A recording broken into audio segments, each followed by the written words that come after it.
Hey everyone, Aria Labs here. Dave and Brendan joined me. We are from A Blog to Watch, and we are starting a new podcast series called Spending Time, which we think is a really good way of talking about what we're doing, because we're spending time on all kinds of stuff, and we're literally talking about spending money on timepieces, so there's that element as well. David, how are you doing today? Good. Hey, everyone. Do you agree that we spend an enormous amount of our lives on time? Oh, yeah, I'm ashamed to admit, yeah, enormous amount of time and money and effort and friendships and So why are we oh, why are we don't worry. doing another podcast, and what is the theme? Like, what do we want to tell people about where we're going to go with this? Like, who's going to be on the show? Well, that's best if you tell him. Well, it was basically why should I tell him? So my plan is to have a show where we have different guests. It's either two people from the Blog to Watch team, not just me, or someone on our team and a guest. We want to have more of the behind the scenes conversations, a little bit more of the lifestyle of what we do, get our personalities out there a little bit. For the longest time, I don't want to say shy, but I didn't want to emphasize myself or our personalities because I really wanted to focus on the product.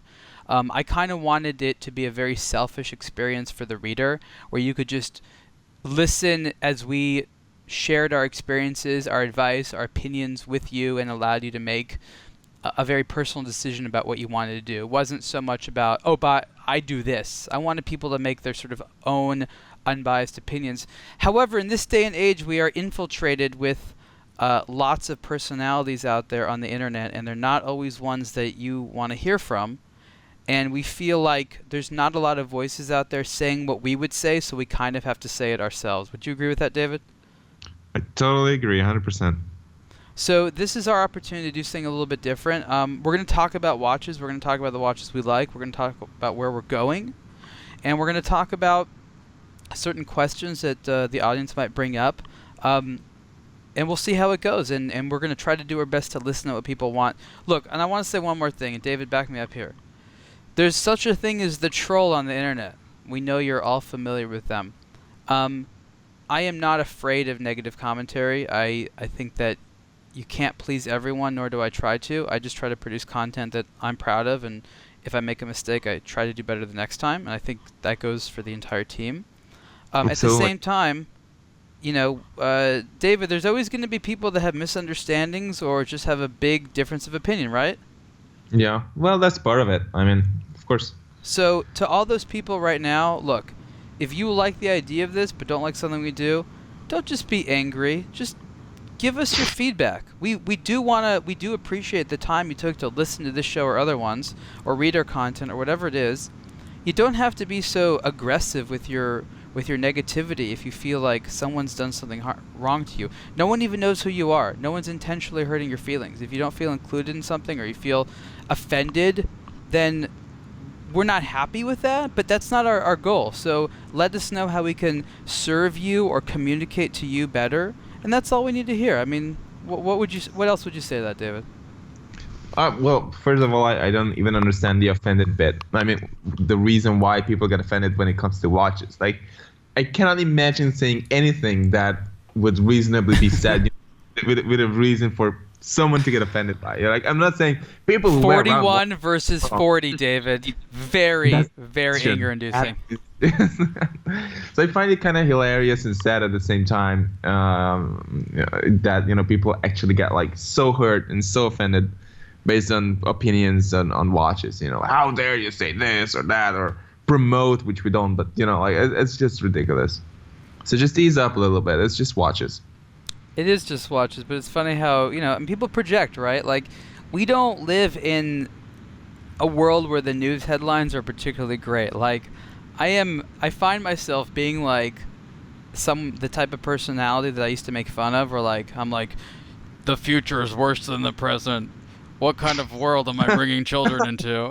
Like, I'm like, how am I thinking that way? Like, I used to make fun of that mentality.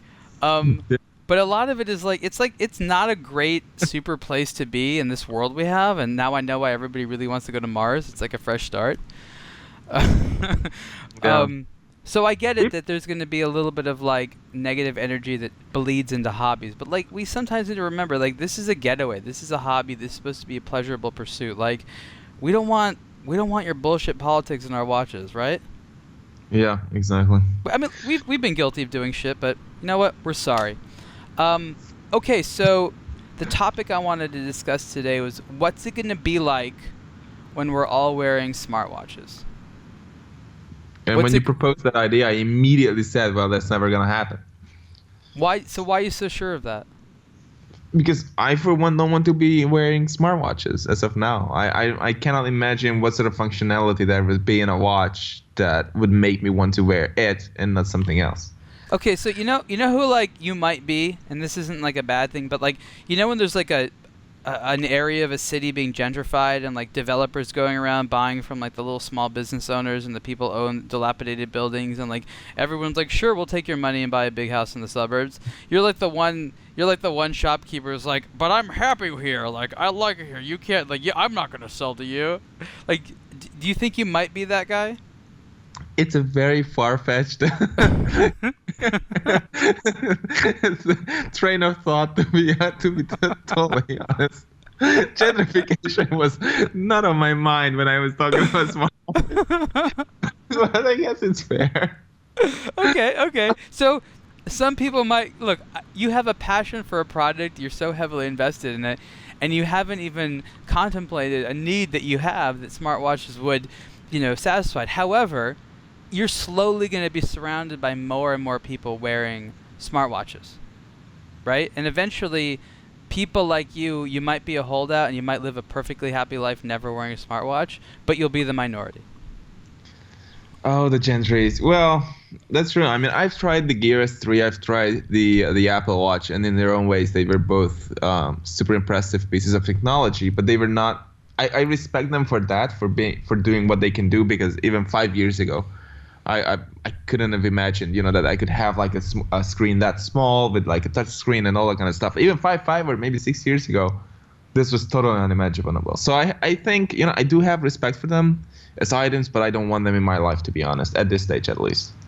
So as we have this conversation, the article that's on the screen that sorry we haven't touched is of a smartwatch made by Casio, which is a brand we respect. I'm looking at the Casio ProTrack Smart WSD F20 that I wrote a review of, and it's it's an Android Wear based smartwatch. It's got their durability functionality, so it's water resistant to I think 50 meters now. Yeah, about 50 meters, maybe 100 meters. I don't remember actually. I have to read the review. It's been a while since I've actually wrote it.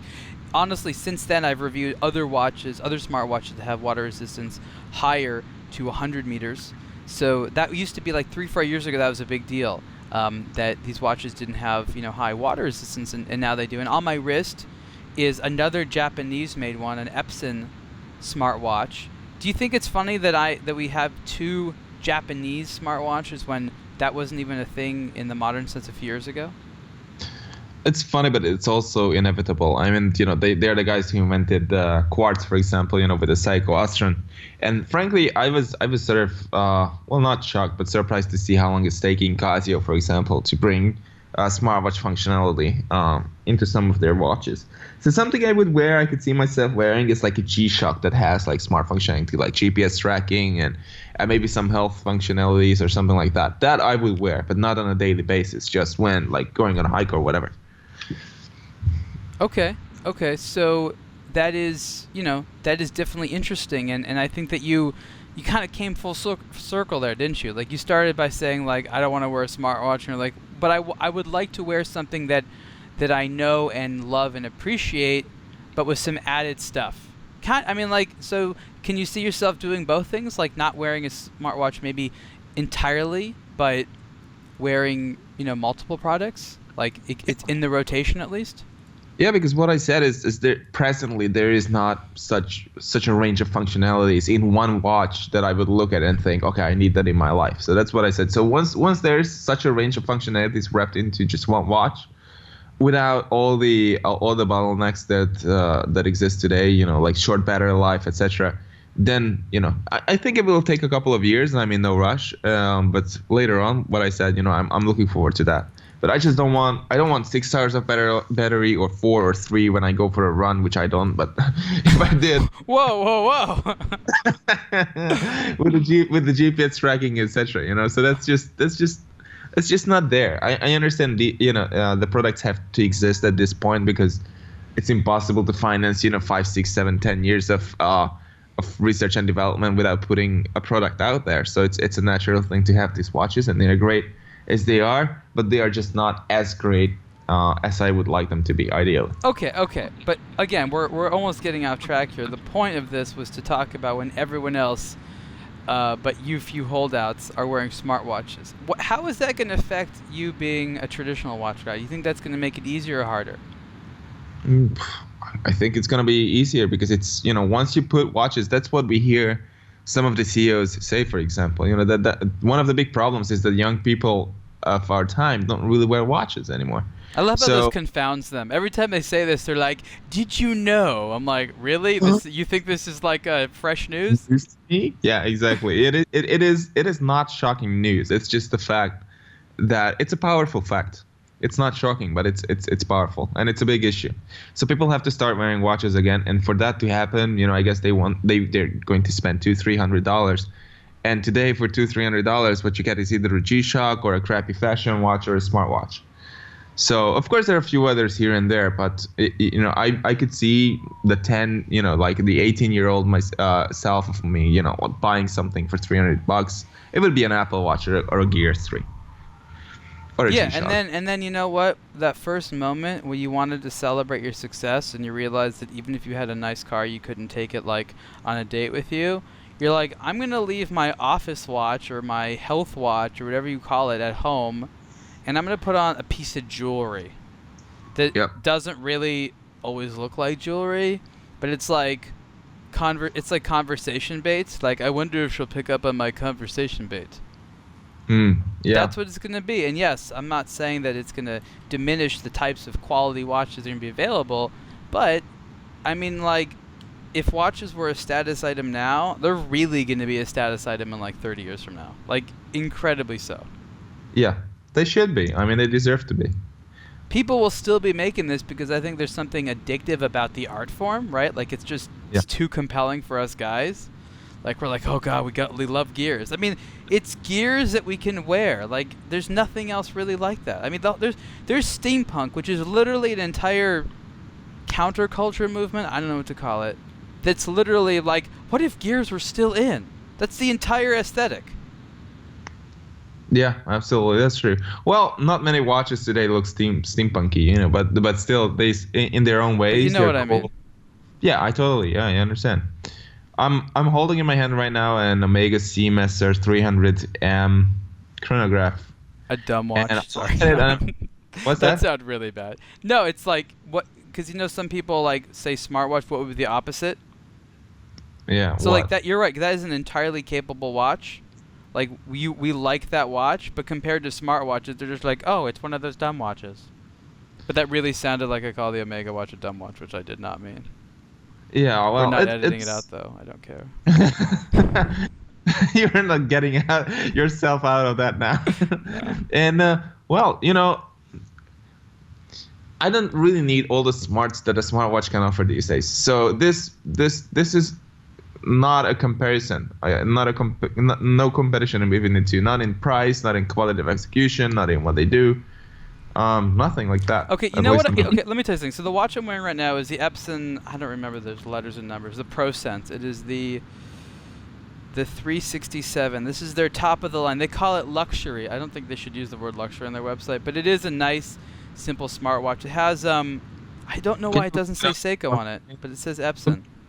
Look it up on your screen so we can see. Oh, yeah. Good idea.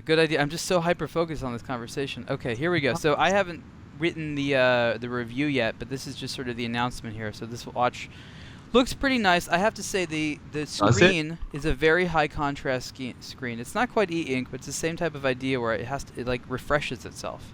It has a backlight that automatically turns on when you lift your wrist. I'm not saying this is new technology, but like not enough watches do that, where if you just lift your wrist, there's so often you have to like touch something. Can so you it's scroll down a little bit so we see another angle?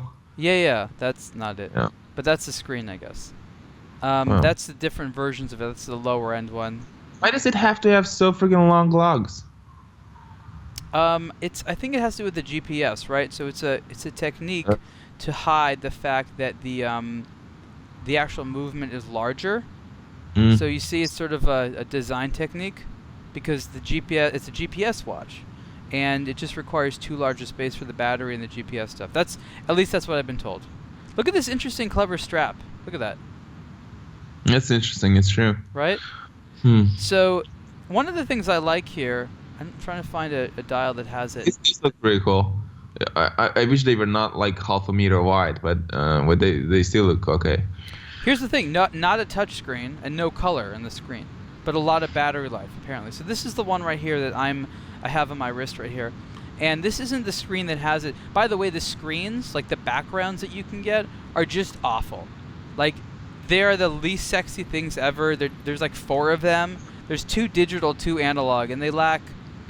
I mean, look, for what they lack in sex appeal, they make up for in functionality, at least the digital ones, but...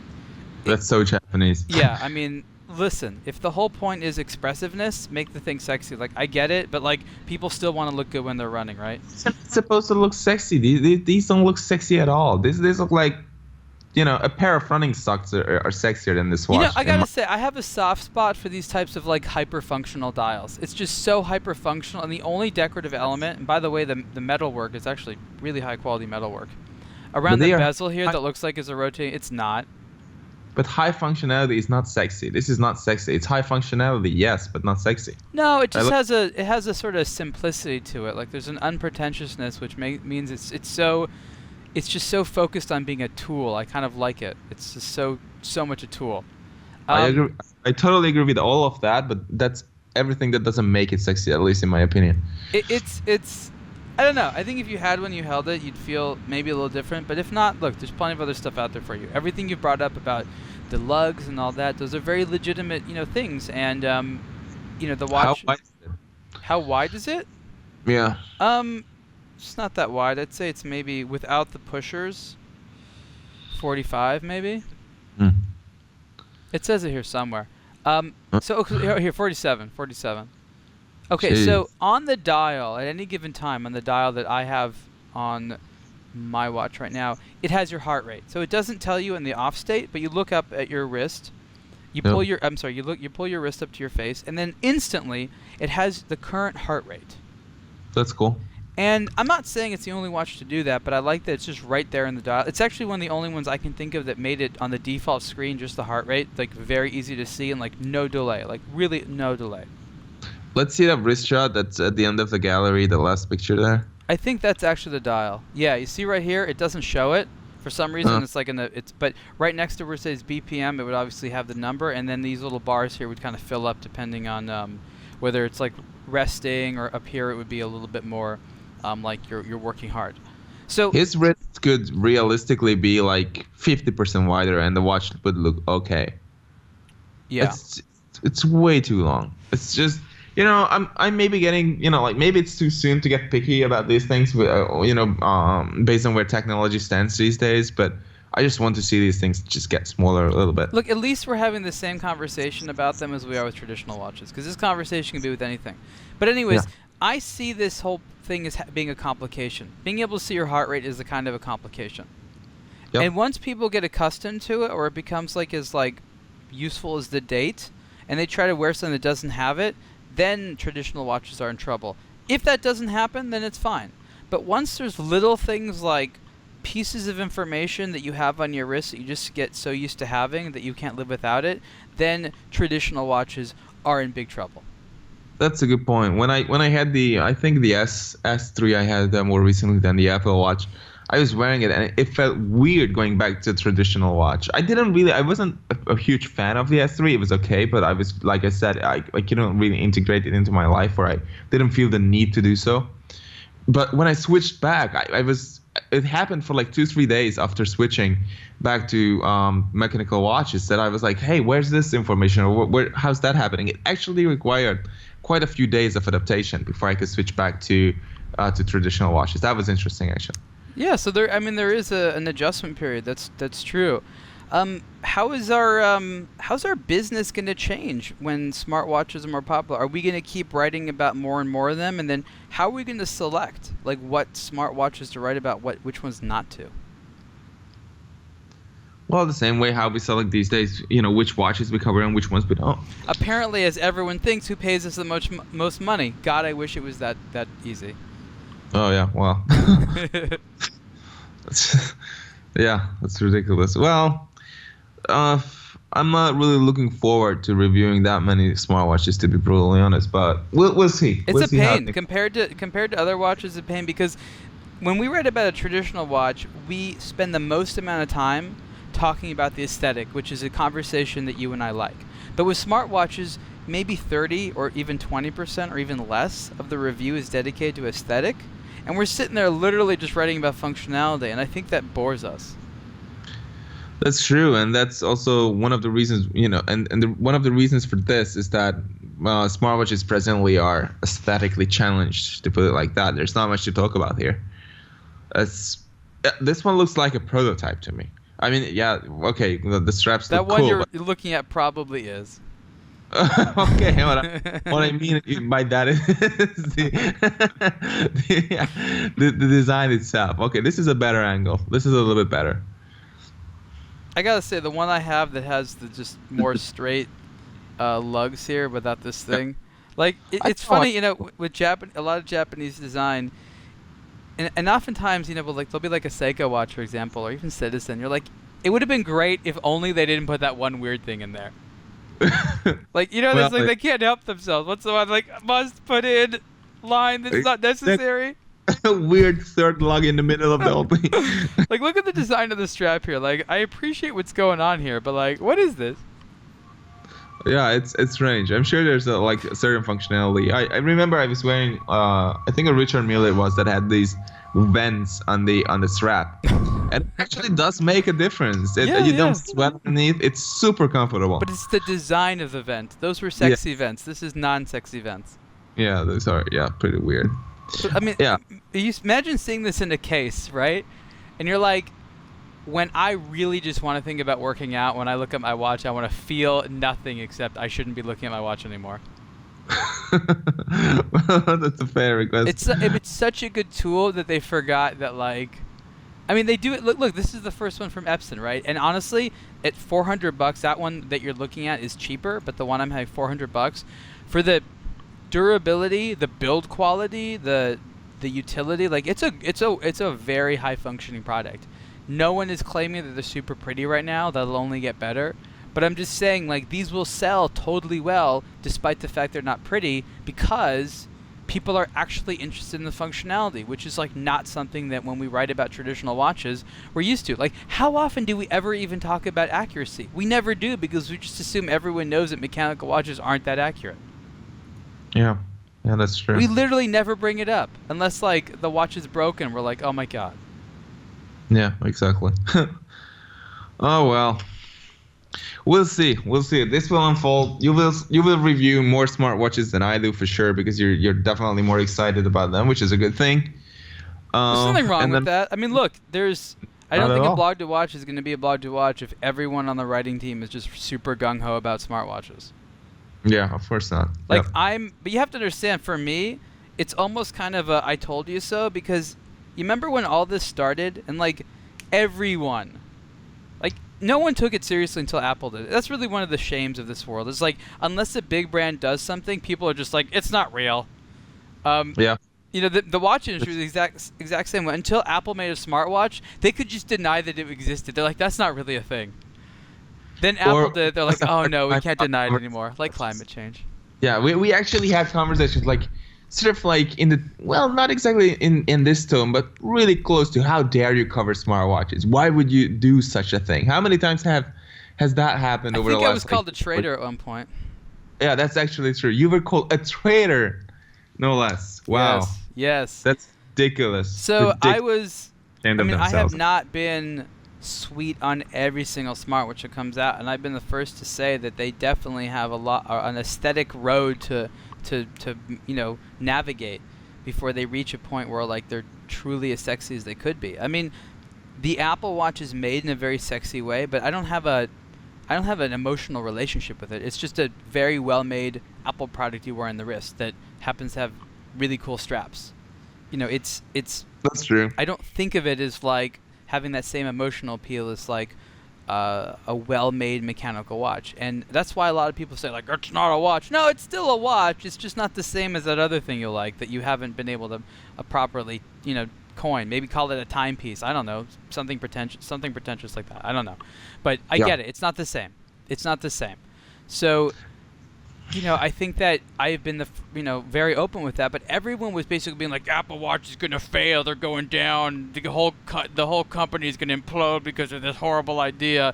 Steve Jobs is rolling in his grave. And then, it's a success, and I knew it would be a success, and I knew with my own eyes that it was a success when I started traveling and going around the world and seeing people everywhere wearing the hell out of this product, with Samsung products being second.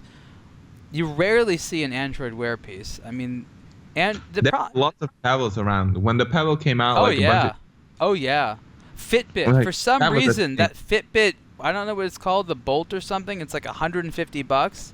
You see a ton of those. Oh, that's like the and you know why? Because it's kind of cool looking. I've never seen anyone actually touch it.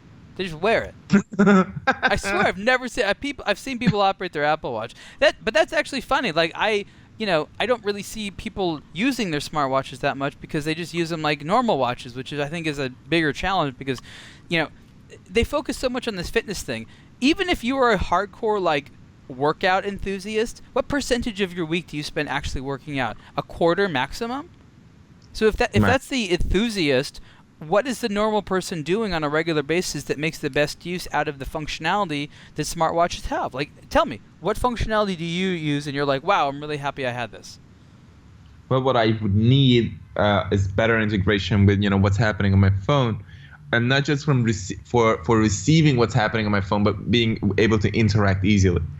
So, for example, if I receive a message, I want to have like a bunch of different preset reply options and all these kind of things. And those are sort of there. I tried using them, but it was never really just quite that. And one thing I realized is that, of course, I speak, with different terms and different things, or different ways with different people. So, of course, I'm not going to say, the same reply to my friend as to my girlfriend or to like a family member or whatever. Even when I say okay, I say it differently. Of course, that when you say that, but when you're doing it, you don't necessarily realize it. And when I could set like 5 or 10 or however many preset options, I was like, this is not enough. It should be smart enough to know who I'm speaking to, and then give me like sort of intelligent suggestions on how I want to respond, and that's not happening. So everyone's promising us AI, which I don't know how much people know about AI is. Not exactly going to happen. We're just going to have it's just a different way of interfacing with technology. It's just it's algorithmic thinking, if anything. Yeah, exactly. It's it shouldn't be like it's not rocket science. I mean the keyboard I use on my phone, it's called SwiftKey, and it learns which app I am in and which language I'm switching to and who I'm talking. Well, not who I'm talking to, but a bunch of things it remembers. And it suggests things based on where I am, in my phone. So it sounds weird, but it's super intelligent by now. I like using it a lot, and I was expecting something like that from a watch that has a very limited space. So there's not much screen. It's difficult to interact with. I'm not going to start talking to my watch, especially not in Hungarian. So it's just. But that's funny you mentioned that because that's a piece of functionality that in a smartwatch it does it well. Some do it well, some don't do it well. I love, like the Apple Watch, for example. I can talk to it. It turns my words into text on the screen so I know that it understood me, and then it sends it as a text message.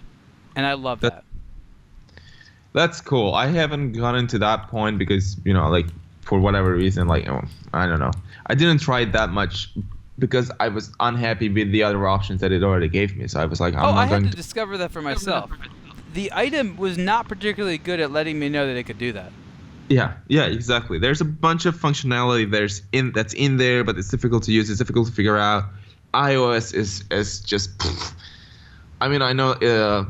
Is the Apple Watch running iOS? I don't even know. Like some people are, I'm sure, screaming by now. They call it WatchOS. Yeah, WatchOS. Okay, that's what it's called. I knew it was not iOS. Anyway, so there's a bunch of limitations. A lot of things are difficult to figure out, even for us tech-savvy people. So we'll see. There's we have all the time in the world. A few more years later, I think there's a good chance I might change my mind and start wearing a smartwatch more often. So we're going to be writing about it more. What's the experience going to be different for watch consumers when everyone's wearing smartwatches? What's it going to be like for someone who just likes smartwatches? Where are you going to buy your smartwatch? Is it going to be, because right now buying watches is part of sort of the fun, right? Like it's this weird thing to do. There's like a bunch of like maybe shady websites. There's like a bunch of peer-to-peer things, random dealers, like guys that you think are going to screw you over, stores with like salespeople you don't want to talk to. Once in a while you find like a trusted guy, and like you even still do business with him if you're like 8 states away because there's like so few of them. Like it's it's like this weird, like it's intimidating just to buy a watch. But if you can go buy like the hottest new thing at Best Buy or whatever, then it kind of changes it. And I don't know, are we going to have situations like Supreme where there's going to be artificial scarcity just to make certain things cool? And how's that going to affect the experience for the collector when it's just so manipulated? It's manipulated already in the luxury watch world big time. So, I don't think anyone's going to be shocked by, the same thing happening with a select few smartwatches. So we're going to have to sit there and navigate all the new challenges. I think that the traditional watch industry is going to shrink a lot. It'll continue to do so. And I think that some of the elements that you and I don't really like in the industry, such as the some of the people from the art world that come in and try to pretend that like vintage watches are art and have to sell them that way and have the hype machine, and there's just a lot of misinformation going on and manipulation of people that they think are too rich for anyone to care if they get, pay a slight premium on something like Boohoo. Like that's kind of the way they think. I don't know, I see it a little bit differently. I think the consumer needs to be protected no matter who you are, no matter how much you're spending. I think we all agree with that, right? Of course, yeah, that's true. But when you say the traditional watch industry is going to shrink, by how much do you think it's going to shrink? I mean, last year the Swiss made 25.4 million watches. That's how many watches. So let's go 25 million. So how far, do you think it could possibly shrink? I always had this idea in my mind of like at least half. Like the size of the industry is just going to be cut in half at least. But which ones where do you see that happening? Is it going to happen with the Longines across the board? Across the board, you're going to have companies. Longines will still be around. They'll make less watches, probably for the better. It'll be more exclusive, and they'll be able to put more focus into quality again. These brands are going to have to realize and come to grips with the fact that they're not growth companies. You know what I mean? Why it's so freaking difficult for them to realize that. Because they have parent companies that are publicly traded, and shareholders constantly need growth, no matter how unreasonable it may be. That's fine and everything, but once you invest, tens of millions of Swiss francs in a new manufacturer, and then you realize you can't make anything there because all the stuff that you make remains unsold, then it's a very painful experience even for the shareholders as well. No, it's not, because oftentimes today the people who are actually investing are so far detached from the actual project that there's like, it's just something they have some partial stake in didn't do as well as some other thing. Like all this, that's why the money is so detached. It's not like a particular entrepreneur is directly investing in these bigger brands that are publicly owned. It's a lot of different people, not any of which are so invested in it. That's why you tend to see more, emotion in the products of the small brands, because the guy that runs the brand is also the guy that making the watch, is also the guy who is basically benefited if it succeeds. And the company is as interesting as that person is risk averse. But what you're saying only makes sense if there's a smaller number of people who have a financial stake. If there's a large number, then your interest in any given investment is going to be highly diluted, isn't it? Yeah, that's true, but it's still, in the long run, it doesn't add up. No matter how we twist it. I mean, I perfectly agree with what you said, but it's just not adding up, as we see happening in the industry. Look, for years, you and I have shared conversations where we laugh or cry about certain things we see in the watch industry, and asking yourself, how does that even happen? How does that make sense? And all of a sudden, because we felt like we were the only ones talking about it, all of a sudden those things are the things that are causing so many of the deep wounds in the industry, like overproduction. Like, how often do we see watches? We would meet with a brand and we look at ourselves, scratch our heads, we're like, who are buying these watches? Yeah. Right? Yeah, that happens a lot of the time. Yeah. Like, sometimes I felt like it's 8 out of 10 watches we see at Baselworld and SIHH. We're not they're bad watches, but we're who goes into the watch stores that's the one. I can't read the dial, but that is the one. Oh, for sure, yeah. I'm like, who is that person? I've never met them. We go to these events all the time. We see collectors, and how often do you see people wearing just blatantly illegible watches? How often? Well, it depends on the type of event and the type of collector you meet. Really? Because I have to say, I find that legibility tends to be a running theme in the watches that I see worn by guys that are, and women that are, call themselves enthusiasts. Yeah, well, intelligent enthusiasts will, of course, always go for legibility. That's a given, of course. Well, that's who I'm talking to. Yeah, well. Who are you talking to? I don't go to these places anymore. We've all graduated from that. Yeah. So I think the moral of the story is that we will continue to write about watches after everyone is still wearing smartwatches. I think there's still going to be a lot to be said. I think that people like us that are watch aesthetic and logic pundits, there's going to be a place for us, because no matter how much the mainstream wears a consumer electronic on their wrist, because they wear it, it still has an expressive element, and there still needs to be people like us talking about what's good and what isn't. Of course, we sure have a set place in the future, for sure. I'm not afraid of that. So how did you feel about the first spending time conversation, David? It was a good way of spending time, for sure. See? It feels good to say it. Yes. I wanted to call it time well spent. I thought that was fun. And then we found that there was some one-time series podcast that was never more than 12 episodes. It has nothing to do with watches of any kind. Had you listened to it? No. I wanted to hear if that was time well spent. Yeah, okay. But would you spend the 12 episodes listening to it to find that out? I'm not sure if that's a worthy investment. Well, that's already that's the problem. Okay, so what we're doing with this episode, what we are going to do more of, is we're going to finally have a video version and an audio-only podcast version that's going to be a little bit more widely distributed. So one's going to be on YouTube, and one's going to be the audio. I'm not new to podcasting, but I wasn't the one administrating in the past. So if there's technical things or little issues that we can fix, let us know. We may not know it. There's obviously things we need to learn, but again, be kind, and we do want to improve.